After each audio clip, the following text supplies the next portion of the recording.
Yeah, dude. So, yeah, thanks for joining me on this conversation anyway. All right, that's great. Thanks, man. It's Yeah. great.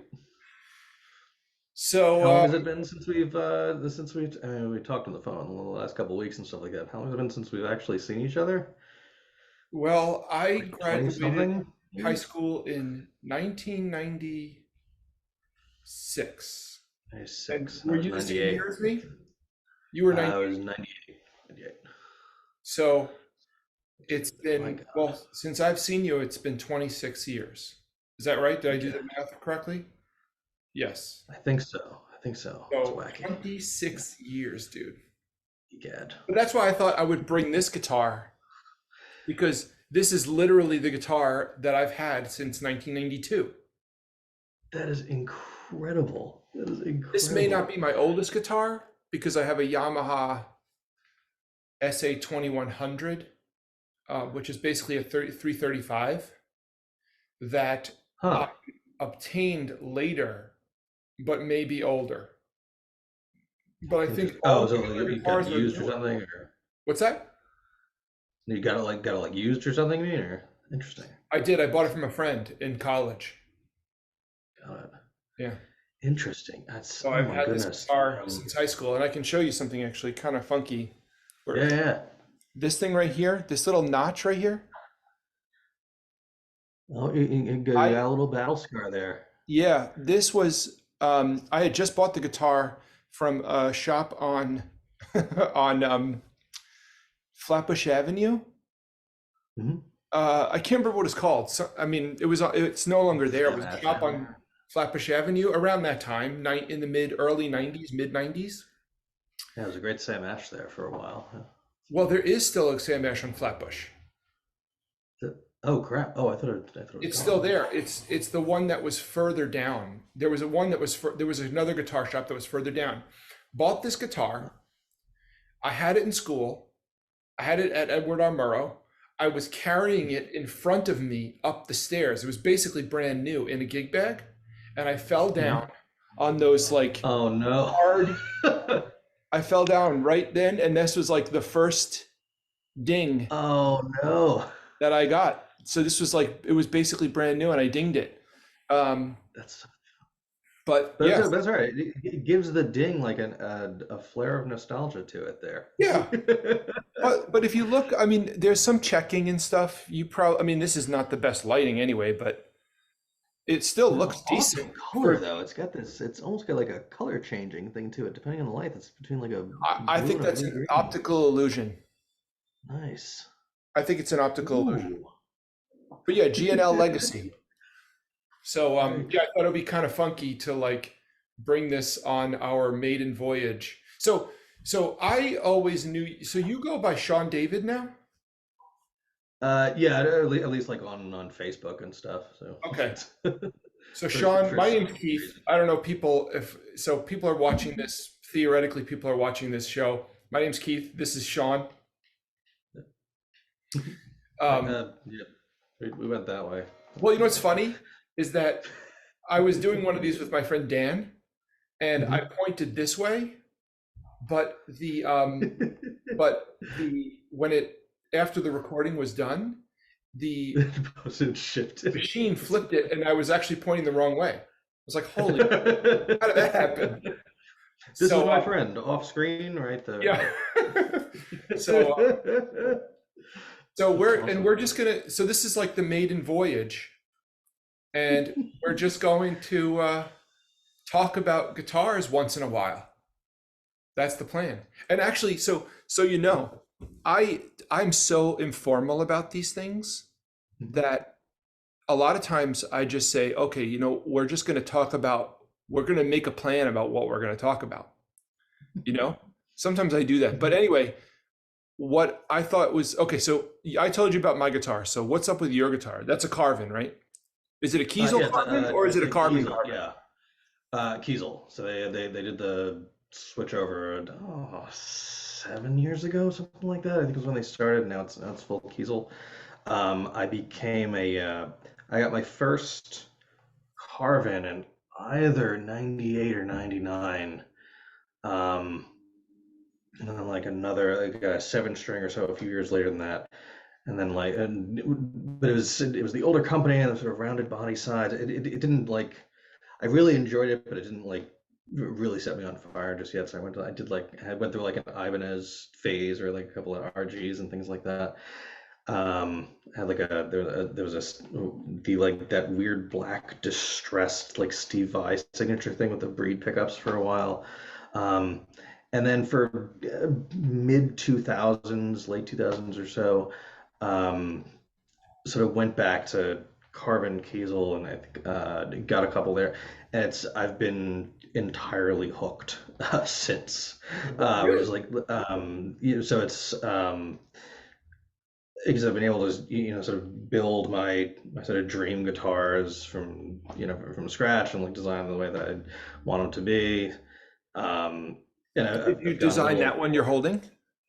yeah. So this is a Kiesel carve top. Yeah, It's made to look like it's like their version of a PRS basically. So it's a totally. beautiful like quilt maple top in the back, the mahogany Beautiful back and top. sides.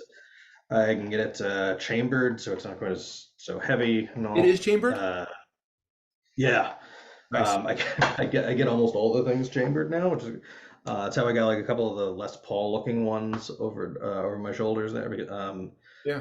Like when I was a kid, like I grew up wanting to be Slash or Joe Perry. They always played Les Pauls. Um, it was never quite that was sort of like a shorter scale, and it was like felt super heavy on. I never like really bonded with them. When I was able to design one or several with Kiesel, with like a quilt top or a different kind of flame top, and like so custom pickups, and get them chambered, it wound up being like this is both the sound and the feel that I always wanted, and I get that with just about every Kiesel guitar that I get. So I mean, they're all they all sort of do sort of different things, or sort of mean different things to me, and things like that. Yeah. Um, but I don't know. I could ramble about that for a while. That one looks But yeah, beautiful. this one's pretty recent. I really love that they just got a phenomenal piece of quilt maple on it. Yeah. And it's got the PRS style sound that I wanted without the with the sort of bells and whistles that I like. So is the neck super thin and flat, or how do you like your necks? So um I do get I always get the thinner neck profile. It's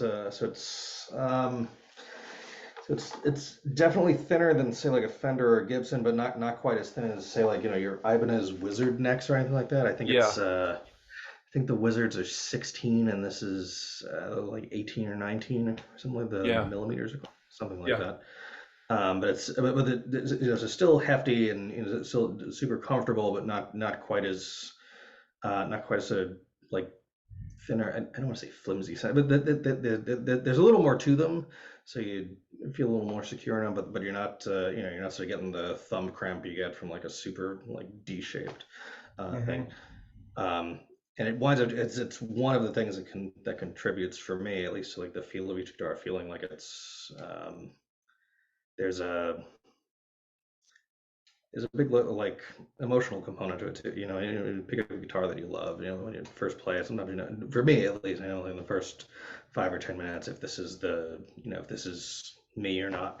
Um, I know how part you will be the feel. sound, part will be the look, and part will just be how it feels comfortable, or it's something that inspires me to play a little differently or a little better. Yeah. Um, I feel like it's just a coincidence that I have this guitar with me. Um, but this guitar has a very flat well, you can't see it, but it has a very flat neck profile this way, mhm, and it's mhm. actually really thin also this way. Yeah, it So doesn't have quite it doesn't have that old sort of Fender D in the back. That's actually it looks a lot more comfortable actually. yeah, this is this is their early 90s, mid 90s G&L. And so I don't know, I guess maybe they made them all this way. I actually don't know.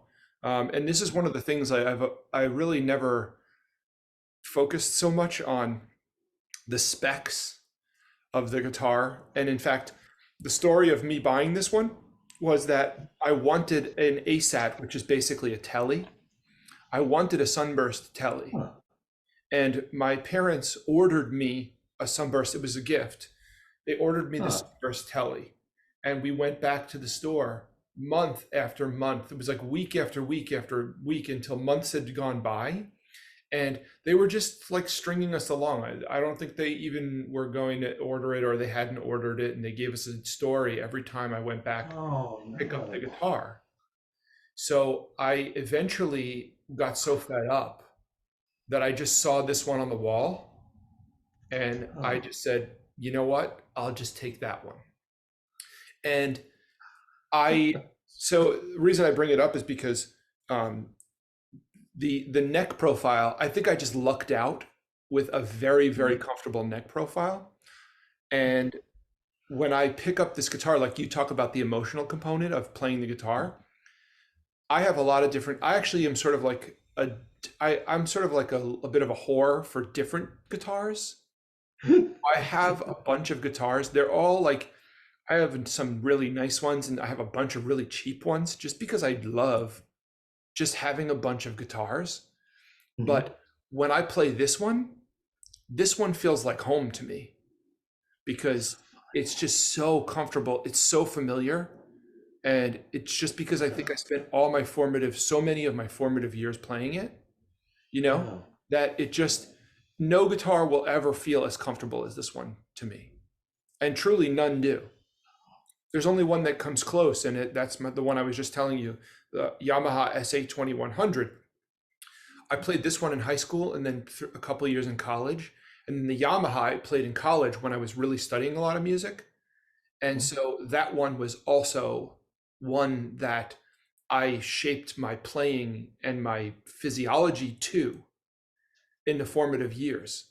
Those two guitars Huh. feel utterly comfortable to me. Every other guitar I own is nice.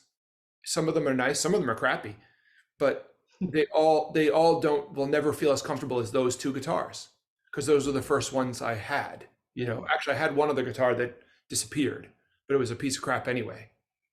So, and I never changed anything on this except for these pickups. These are the Seymour Duncan Everything Acts set pickups. They're like mini, Oh, nice. Look at that. yeah, they're like mini humbuckers, but they have a more stratty Yeah. sound. So there's no buzz, but you can get all the different Strat sounds you need for a Strat. Very So, nice. you know, for the most part, I would say you really are not getting the total sparkly Strat. You Mhm. know, you're not getting the full-on Strat experience. You're getting like probably a happy medium because the buzz is gone and there's a little more output to them. So Yeah. if you want to have like you want to get your gain on, you'll do a little bit better than those pure like super, you know, transparent microphonic single coil pickups that, you know, some people love. I love them too, actually. But, Sure. you know, it's this I felt like was a little bit more versatile, you know? That's really awesome, and what a cool story for it to be like you were looking for what do you say, the Sunburst Telly, and then it wound up being like this is and it wound up almost being like an impulse sort of like silver medal thing, but it wound up being like the perfect guitar that stuck around with you for decades. It's a really cool. That's a Yeah. really cool story. God, the first like I remember the first like real guitar I got was it's a white like Epiphone like Strat looking guitar. Yeah. I might have actually like I might have actually like selling it to our high school, No way. like, like during high school. Um, and then the one I got after that was the one that I kept for like a long time was a Fender Hartfield. But Oh, it those are looked cool. but it was like an EL Hartfield, so it had like a PRS like affect to it with like a carved top and like Oh, this orange flamey thing, ebony board, and so I think most of the other Fender Hartfields tend to be more like sort of the double cut, sort of DC type of things. But I had that forever, man. Played it like through high school, college. Um, wait, you had the Hartfield that through was high good. school and college? Yeah, and then I went through my sort of carbon slash Ibanez phase, and then I think probably like mid 2000s, late 2000s is when I went full carbon and Kiesel after that. Are It's so they fun. that much more comfortable than your other guitar? What makes the carbon Kiesel like so, what makes you identify so much with them? Oh, that's a hard question. I mean, so parts. I mean, there's a lot to it. So, and there's and but part of it is being able to sort of design how it looks and how it sounds, and from the when you can design, say, I want this kind of wood and this kind of shape and this kind of finish and this kind of finger wood and these kind of frets and these height of the frets and the so when you have that level of customization, it feels more like it feels like it feels more like it's made for me because for that one it is. It is. Um, Um, then like the pickups I really like also they've sort of two different they're main two like kinds of pickups that I like the lithiums, which are higher sharper output ones that like a really like um, hard top end like so like for the like Telecaster versions, usually have to like turn the treble down a little bit and stuff like that. Oh, so But yeah, okay. it's got so much like extra like output and oomph and clarity for you there that like you can it gives you a whole lot of room. And then the berylliums, which I have in things like this or in the single cuts, um, a little more like medium output, more like your like Les Paul style humbuckers, I guess, Yeah. and more like your standard set there. Um, so it's part of the sound, it's part of the looks, it's part of the feel. It's there's also part nostalgia too, right? It's been I've been getting guitars from them for so long. And when the first one that I ever saw or tried at a friend in high school who got it around 97 or 98. So there's like there's some sort of cool memories there of like getting that and like the first one that I got. Um, I just wound up connecting with them on a level that I didn't with others. Yeah. And haven't really looked back. I haven't felt like I've never felt like I'm sort of missing out on something like there's something else I would want but couldn't get here. This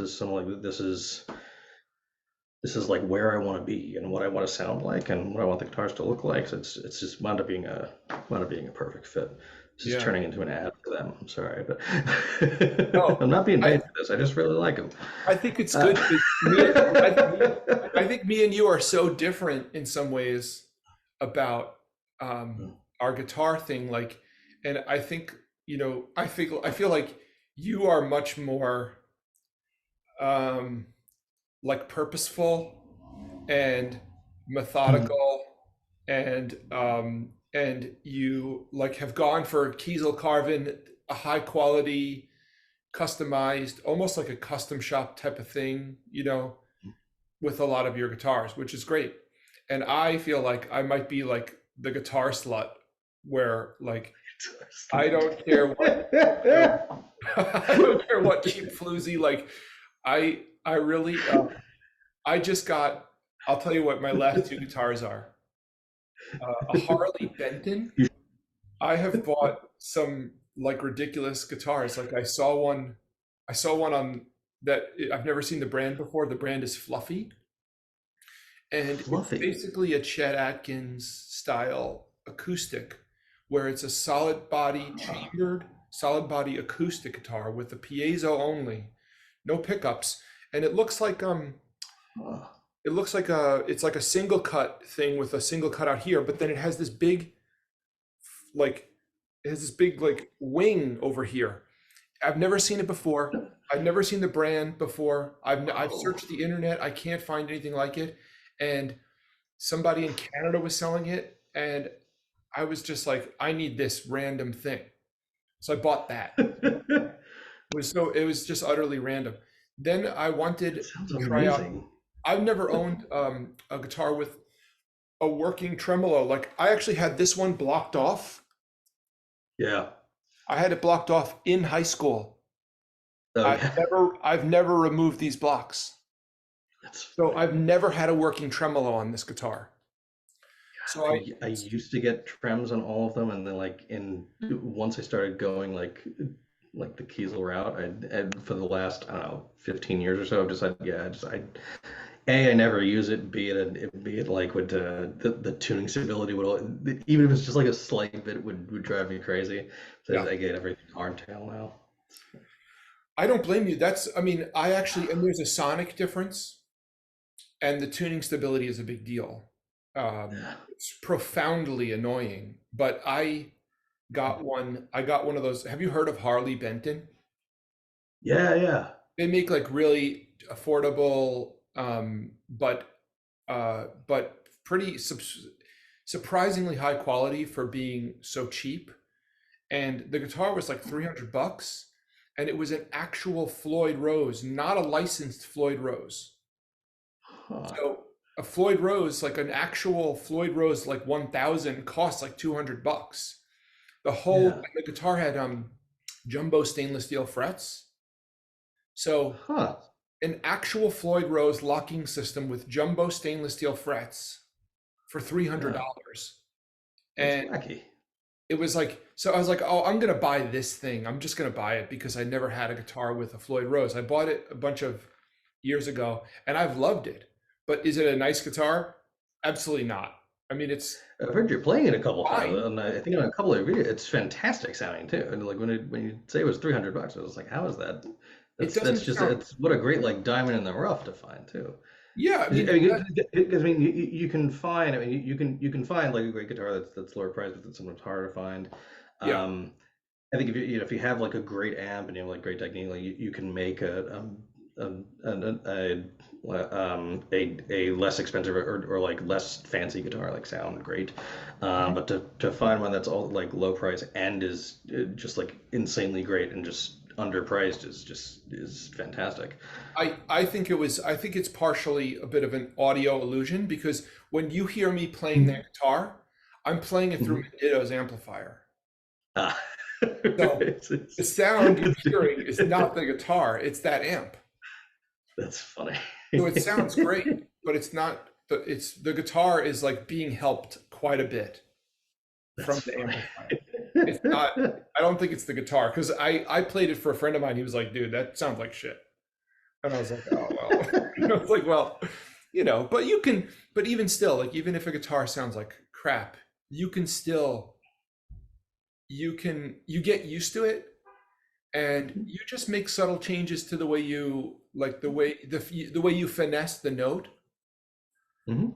And then after a while it's like, the guitar doesn't help you much, but you can get to a point where, and if you have like a custom made, hand wired many thousands of dollars amplifier, then it helps, you know, that I didn't pay that much for, obviously, because, we're friends, Right. but, Yeah, say, or have a a friend from or high just school happen to who be friends with a makes guy who amps makes, like that and gives them away for now, which is just amazing.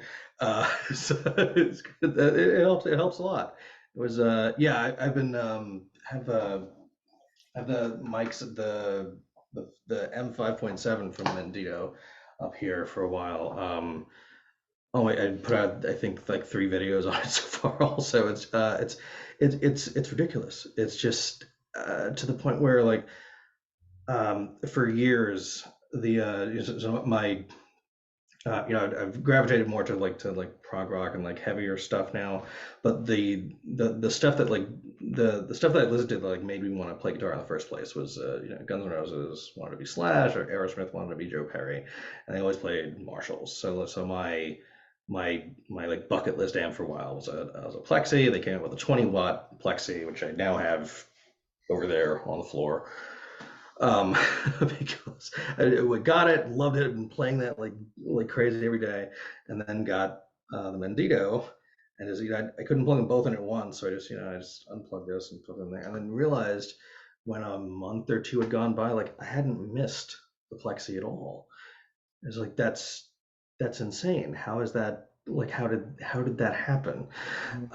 It's because there's so much packed into this little package that like it has that sort of martially the quality of where, you know, you could basically put everything at noon and then just like use your volume knob to determine how much gain is in there, and you can go from like super clean to super distorted with just not even flicking any switches, Mhm. with just an insane amount of like gain and high end to play with. It's so much Mhm. fun. Um, and I as want far to.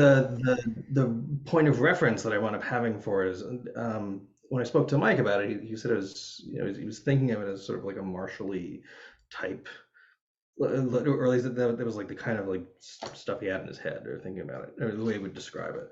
Yeah. And it was when I played it, I remember thinking like, this is like this feels like an SLO, like a Soldano type amplifier, which is another bucket list thing that like I was sort of wanted to have, Mhm. but never got to. Um, and like how do you fit this into this like I think it's like a 5 watt package or something. It blew me away. Um, Well, that's the beauty. Actually, that's the beauty of what he was trying to get to, because I think, and maybe correct me if I'm wrong, because he may have told you a different version of the story, but basically it was like during the pandemic, he was like, people are stuck at home, but they don't need people who are stuck at home but want a really nice high-end tube amplifier don't want a 50 watt or a 200 watt or a 100 watt or anything like that. Like even a 30 watt, even a 15 watt is quite loud for your house. So yeah, if you could get something that's your home, and it's not like there are plenty of little things like this, you know, that people Roll have, cube, man. right? Love the It's rolling like cube. people have like all sorts of stuff, but like this is not clearly not a high end thing. But Mike's is very quiet, but it has those like legit sounds at a volume that's not going to like destroy your ears or annoy the crap out of your family and or your neighbors. You know, I mean, they get loud too. Actually, they are. Yeah, I was gonna say, I thought like 5 watt thing. You know, I won't need to like put on a power soak for this track. It's holy crap, you really do. Like Yeah, I tried just like plugging it and just tried plugging the end like straight into like I have uh, a 1x12 with a green with a 25 watt greenback here, and then a one with a V30 on the bottom.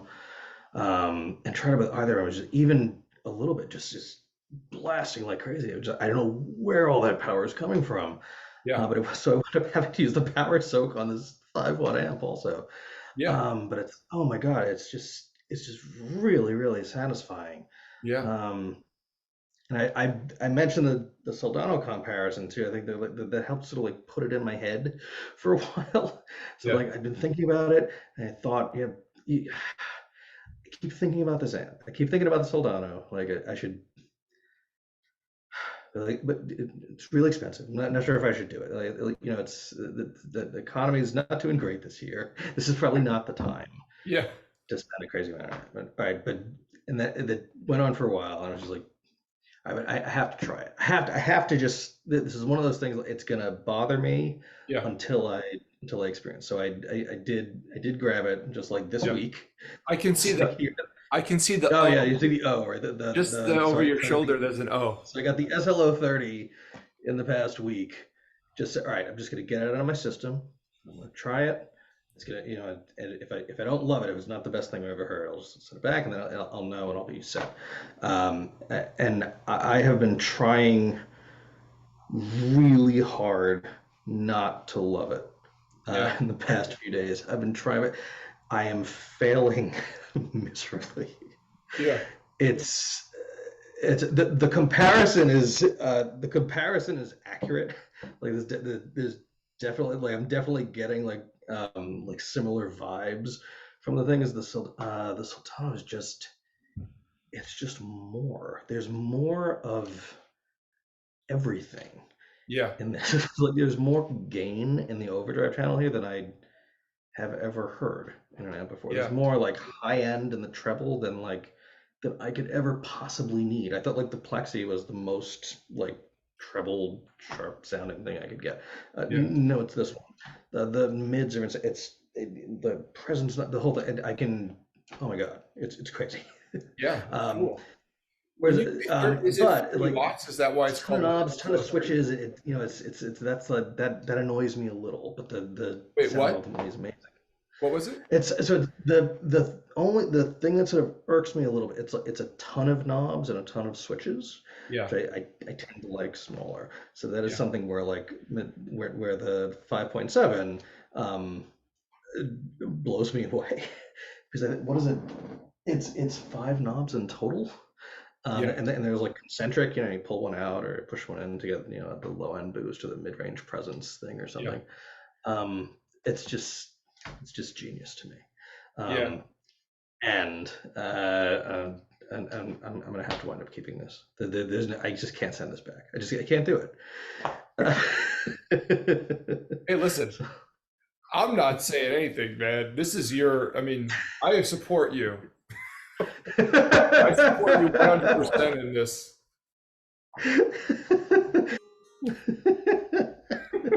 So, yeah, so I think oh, I do have a question. The Soldana, is it foot switchable? Like, I know there's a lot of Yes. control. Yeah, so it comes with it came with a foot switch with a channel switching foot, so one button. Okay, Um, so it's just a two button foot it's the switch, world's basically. simplest looking foot switch, but yeah, That's it? Just a one button? just to switch the channels. Okay. So you can switch from the normal to the overdrive channel. The other there's a mini switch for that on the amp. The separate mini switches here for like the from clean to crunch, and then for the bright switch. I have not found a need for the bright switch yet at all because it's an incredibly bright amplifier, or because the pickups I tend to use tend to be super bright too. Um, and that the really weird, like super huge volume drop off between like the clean and the when you go from overdrive back to the clean channel, just the way Oh, the circuit's made apparently. Um, when I switched to when you put on crunch instead of the clean channel, it more or less it corrects for that to a huge degree. So I'm just leaving it on crunch most of the time because I tend to like martially crunchy cleans anyway. mhm. It winds up being fine. So Yeah, that's cool. Um, I can sympathize with the amount of controls. I do not like a lot of controls, yeah. but the amp I have that's Mike's amp is not Mhm. the same 5.7 that you have. I have the Uncle Chico model. Oh, I read about that, but didn't know didn't know what was in it. That one has a lot of controls. Hmm. And it is I'm actually not a gear head at all when it comes to guitar stuff. I'm like I like to practice, and my joy is like turning the do not disturb on my phone and putting Hmm. like iReal Pro on, or putting a metronome on, or a backing track, and just Yeah. jamming out. And I just find a sound I like, you know? And so that's why, like, for me, something stupid like this is also very satisfying, Yeah. because there's like no controls, right? It's just this couple of different controls on it. Yep. And as soon as I find the one sound I like, then I tune it all out, you know? And I Yep. don't mess around with knobs at all. Mike's amp, the model I have, has a million knobs. Like, there's Kidding. four in the back, I think, or four or five in the back. Two of those are push pull. So Huh. what I describe it as is almost like an analog modeling amplifier. It has it has like, I hope I'm not getting this right, but like there's the resistor that where you voice the amp, where you would normally if it's either so Mike would probably kill me for not knowing this, because he's probably told me this 1,000 times, and I'm it's terrible in with it one, too. it's in one ear and the other. I don't retain this type of stuff, but it's either the It's the capacitor or same the way. resistor, where like if you would get like a Fender Champ, let's say, or a low wattage Gibson, or something like from that era, like the 70s, or any simple, like your Fender Princeton or your like, Blues Junior or whatever, it'll have one where Mike's amp has a tunable resistance, and instead of a regular resistor, there's actually Oh. the instead of the resistor, it's the potentiometer. So you Mhm. can you can dial the voicing of the amplifier. So the way Mike explained it to me is like, you have all this stuff, like you have presence, you have the tone stack, you have the two volumes, plus you have the tone, you have a distortion circuit. It's not high gain at all. But you also have this thing where you can dial the voicing of the amplifier up and down, because Huh. instead of a static resistor or a static capacitor, it's the potentiometer. So you can be like, if you put it this way, it's a twin. If you put it midway, it's a Blues Junior. If you put it all the way to the right, it's like the Gibson, whatever the thing was called. Interesting. So, Cool but as for that. me, it's like, oh shit, I can't. I set it to where I think it sounds good, and I play it like that for months. I just leave it. That's so funny. Yeah. So for me, I can't even deal with like that many knobs. So if I had that Soldano, I would have a bit of like, you know, uh, option paralysis or something. Yeah, it's I'm I was I'm normally not a big fan of like that much too. I had oh God, was it a Mesa Mark 525 for a while, um, which is like to me became like the definition of options paralysis. Fantastic amplifier, amazing sounds you can get out of it. I got it because I was really into like Dream Theater and John Petrucci at the time, and he has a signature version of it, but it's like a version of that amp basically. Um, but I found like I wound up, it's two different sets of EQs, and it's technically two channels, but each channel has three different modes, and then there's different EQs and masters for each. But like the mid knob goes from, like, when you get it above 12, it also becomes a gain boost or something, and then there's like a switch here for bright, and then there's a separate parametric EQ over here. Like it hurts like to talk about for me. It's just and it, like, once you get it to the place where you like it, it's awesome. And like if you want to sound different, if I want to get something different, it's just like, all right, do I need to go to channel one mode two, or is this more of a channel two mode one? And then do I switch this? It's just, oh my God, I just want to like I felt like I spent more time like doing this than I did actually like playing on the amplifier. It's crazy. Yeah. Um, I haven't gotten that experience with the Soldano yet. Yeah. It's very like it's with the Soldano. The experience with this has been more like, okay, I have to turn down from the from the settings that I usually put. There's Yeah. way more treble in here, so like instead of an 8, like this is never going above like 5 or 6. Okay, the gain it's probably gonna stay around 4 or 5, and I'm gonna be happy. I'll Yeah. dime it just to see. Okay, we can roll that way back, and we'll be just fine.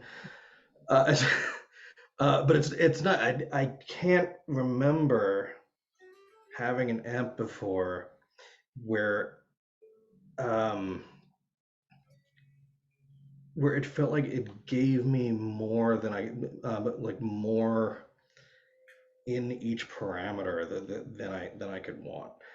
So I always feel like, I could turn the treble up, but I really need a treble booster to make this go a little farther. Or like the bass is good here, but like I should really do like an EQ to boost this a little more. This I'm feeling like, no, this has more than I'd want, and it's just a matter of like tuning it down to the point where it's like where it's just where I want. Um, Do you know that's do you know Brian Wampler, the pedal guy? the pedal maker, yeah. Yeah. So I may be remembering this wrong, but he loves Soldanos. And Mhm. now He did a great video on this actually. your description is telling me exactly why. Because there are some amps where you just set them to 12, everything's at 12 o'clock, and they sound Mhm. great. But Yep. it sounds like this one gives you, like, it's like it's like the amp where all the knobs actually work. It's like, wow, I can really, like you might want to you may never want to use that. You may never dial up the treble, for instance, right? You may never want that. But there's somebody out there with a guitar that's just super warm, you know, Yeah. who just needs, or stylistically, you might be in a recording studio or something and you just need that option. And there are a lot of amps where you can't get it, where it's just like there. I mean, I've certainly have some guitars and amps that I have that experience where it's like, does this knob even do anything? Like, what is this knob doing? It's like, what is this even the point? But that's like actually kind of like the mark perhaps of a beautifully constructed thing, that it's like, oh, wow, wait a minute, this thing actually works. This is crazy, Yeah. you know? Yeah, it's funny. Yeah, the setting everything at noon. So I tend to when I first play an amp, like the way that I tend to start is just like put everything at noon and then tweak from there.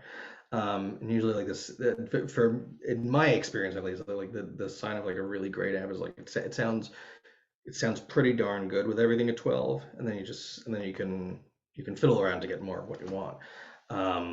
The for both the oddly enough, the Plexi and for the Mendito, like having everything at noon, like I tend to really like. Um, I have like, some favorites on on the Mendito where I tend to like. I found favorites on that like pretty quickly because there's few knobs, so I can just oh, this is exactly where I want to be. It just takes a few seconds to get there. Um, but everything at noon for his I love. I tend to for the 5.7 I tend to like also like to turn the post way up and keep the pre way down, so I can like push the EL84 and listen, and like give the preamp a rest. Just gives a nice little thing here for the Soldano too. Like my settings will tend to be middle of the road for some of these, but for different guitars, it's for like when I plug in a baritone and I still want it to like cut through, like that's when all that extra treble and mid range becomes super useful. Or when I plug in like the like Telly style guitar that I have, which is like unbelievably bright and trebly with these like Seymour Duncan like single coils. Um, that's when like the treble goes way down and I have to bring the depth and the bass way up. Mhm. Um, and having it where knobs actually do that rather than feeling like when I'm in the plexi and you have the channels jumpered, where you're sort of in the high end and low sensitivity at once. I'm feeling like the knobs don't do much. I would try like, all right, what if I dime the mids, or what if I zero out them? And I can't. There's nothing happening here. It's literally like just the volumes of the things that matter. All Yeah. right, cool. Which is fine. That's the way that's configured to work, and you get used to it. I have this crazy thing where I like the knobs to do knob things. Like I like 6 to sound different from 5, and 8 to sound different from 2. And that's just a quirk I have. So Do you have any cheap guitars? cheap guitar. Oddly, so my acoustics and my basses, actually. So the first bass I just because I don't the only time I'll play bass is from like recording a thing and like it needs a bass line. So I'll wind up doing a bass for it. They're never interesting. Part because I'm not a bassist, and part because like I think just like when I listen to music, just like the way that I experience music that I listen to is like I'm listening to the guitar first. So like I'll notice if the bass is like really exceptionally awesome or like really terrible, but otherwise it's never at the forefront of my mind. Like the lyrics are the same way. It's just like I'm listening for the guitar thing. So like everything else sort of like gets pushed back, which doesn't say a lot for like how I'll probably mix a track, but um, but that also means that like for the basses though, I don't care a whole lot about like the super fancy bass. I want a thing that like sounds low. Yeah. So I got like I think like a $150 like Rogue Oh, wow. bass a while back. And then I got more recently, now that I found out that they make short scale bases for my short scale fingers and a Hmm. short scale, body. Um, I got a 4 string and a 5 string version of a short scale bass, which is, I think it's like a 27 or 28-inch scale. Yeah, So it's like a little bit longer than a guitar, but not quite the like, I need to, Vaseline my fingers first to it make sure helps. that, Yeah, yeah. it And my helps a lot. acoustics, it's I've got the guitar that I've had for the you definitely beat me on having the guitar for since high school. The longest the acoustic that I have the longest since 2002, maybe, so 20-ish years or so. It was an old Ibanez Artcore or Artwood. Art I think it's Artwood. Hardcore is Uh, definitely an Ibanez brand, but I don't know if Artwood is. yeah. It's an Ibanez Art something. Yeah, Hardcore Just is like definitely an Ibanez like line. Yeah, just it's a full body single cut dreadnought acoustic with it's got Hmm. like a flame maple back and like this sort of ornate like it's just it's a uniquely like bright sounding acoustic, Oh, which like you don't get very often, and I love. That's exactly the sound I love most, and I've never wanted for another. Um, with the two exceptions, I got an inexpensive like nylon string classical off of Amazon. I think it's a Cordoba, and then yeah, I've heard of them.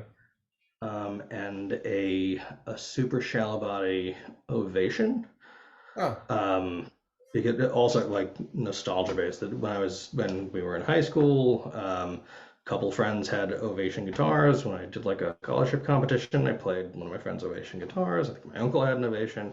It became like so that there's a lot of like Ovation like it gets a lot of hits for purists who say that it's not made of wood in the back. And it sounds really different because it's got that sort of they do have plasticky a back thing. sound. They have a Yeah, very different sound. and I really enjoy it. Like there's like it's the only guitar that like has that more distinct, like weirder sound to it. As it's and the shallow body makes me happy because my body is definitely not shallow. So I need shallower body to compensate for my own lack of shallowness, my own depth. That's hilarious. So So that's really funny, dude. I think we've been talking for a while. I think we should wrap it up. Sure. Now we have a very important thing to discuss Oh that yeah. maybe we won't come up with an idea, but I don't know what we should call this segment, like this show that we do just talking about Oh. guitars. We don't have to decide right now, but I feel Oh, like, what do you think we should call it? How I about don't know. It's a fun thing to think about, though. There's do you throw guitar in the name? Is it gear in the name? Does it have to be alliterative? Is it supposed to be does it have to be sort of cute or funny? That it's a lot of it has to factors be to all it. those things. It has to be cute, funny, and alliterative. Nice, cute, funny, alliterative. Guitar gab. Sounds like something that sounds like something that I'm gonna have to enlist my children for help. That's How about guitar guys gabbing? OGs, baby. it, The OG, it, triple it, G, it, triple OG. that's along the lines of like comedians in cars getting coffee, right? I mean, guitarists gabbing with uh, Gatorade. I don't know. Gatorade? I don't know. That's- All right, let's noodle on it. Let's noodle on it. Needs work. Needs Yeah. work. So yeah, dude, awesome chatting with you. Let's This has been let's do this like I don't know, like once in a while, like once a month or once a quarter or something, just bullshit about guitars. that's fantastic, man. I would love There's a to. lot of stuff we didn't cover because we didn't actually cover any actual music. About gear. We barely talked about any Oh, music at right. all. You know, That's what these things are for. that's what Right. they do. We didn't talk about string gauge. We didn't talk about string gauge at all. String it. Oh, that's a big controversial one, right? There's a Mhm. couple things from Rick Beato about you should be using thinner gauge strings and enhances the mid range a little more. Hmm. Um, I Well, tend to like thicker strings. Yeah, that's a these are topic tens. for What do you have on private yours? discussion. What do you have? What Uh, do you? there's, uh, so 10 standard on most, and then for the like less poly single cut type things, I tend to put 11s. Yeah, Um, the shorter and so scale. 11s and then 2.5s are down because that's what Slash did, and that's Right. still who part of me wants to be. For the Yeah. I have a couple of like multi-scale sixes that I strung with 13s as a baritone, so I just strung from B to B with 13 gauge strings. So Well, I'll um, let you in on a shameful secret. hmm, My Harley Benton has mhm. 9 gauge strings on it. Nines, standard nines, man. I went down to 9s, but I like it because they're really slinky, and they just like you can bend like crazy. Oh, and it makes actually like legato stuff so much easier too.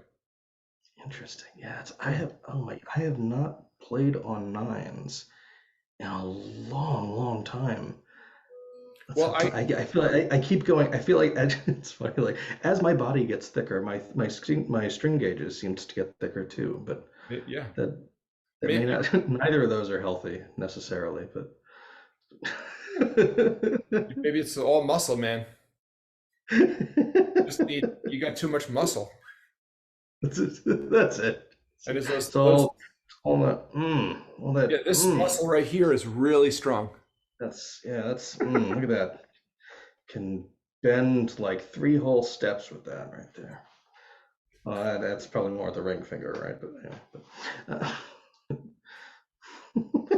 Cool, This is dude. fantastic, man. Yeah, man, that was fun. All right. I appreciate it, man. Yeah, thanks for coming on. No problem, man. This has been terrific. Yeah. Do you wanna stay on after you click off? I don't know what I want to do. Oh man, this is like totally, you see, I'm completely free form. It's This is just like loosey goosey, man. I just do whatever.